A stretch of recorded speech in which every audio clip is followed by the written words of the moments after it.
ಇರ್ಮಿಯಾ 45:5. ಹಾಗಾದರೆ ನೀನು ನಿನಗೋಸ್ಕರ ಮಹತ್ತಾದವುಗಳನ್ನು ಹುಡುಕುತ್ತಿದ್ದೀಯೋ? ಹುಡುಕಬೇಡ. ಇಗೋ, ನಾನು ಎಲ್ಲಾ ಶರೀರದ ಮೇಲೆ ಕೇಡನ್ನು ತರುತ್ತೇನೆಂದು ಕರ್ತನು ಅನ್ನುತ್ತಾನೆ. ಆದರೂ ನೀನು ಹೋಗುವ ಎಲ್ಲಾ ಸ್ಥಳಗಳಲ್ಲಿ ನಿನ್ನ ಪ್ರಾಣವನ್ನು ನಿನಗೆ ಕೊಳ್ಳೆಯಾಗಿ ಕೊಡುತ್ತೇನೆ. ಇದನ್ನು ಕೊಟ್ಟ ವಾಗ್ದಾನ ನೋಡಿ.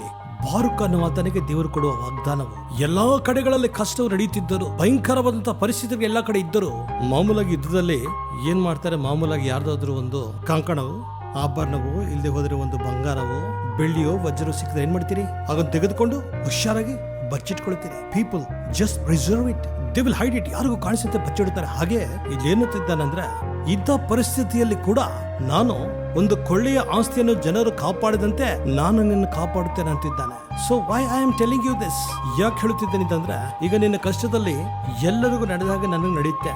ಒಂದು ವೇಳೆ ಯಾರಾದ್ರೂ ಆಗ್ಬೋದು, ಎಲ್ಲರಿಗೂ ಆದಾಗೆ ಎಲ್ಲರಿಗೂ ನಡೆದಿದ್ದು ನನಗೆ ಯಾಕೆ ಆಗೋದಿಲ್ಲ? ನಾನು ಎಷ್ಟರವನು, ನನ್ನ ಜೀವಿತ ಎಷ್ಟು ಅಂತ ಅನ್ಕೋಬಹುದು. ಆದ್ರೆ ನಿನಗೊಂದು ವಾಗ್ದಾನ ಬಂತೆ ಅನ್ಕೊಳ್ಳಿ, ಈ ಭೂಲೋಕದಲ್ಲಿ ಯಾರಿಗೆ ನಡೆದ್ರು ನಿನಗೆ ನಡೆದಂತೆ ಕಾಪಾಡುತ್ತೆ.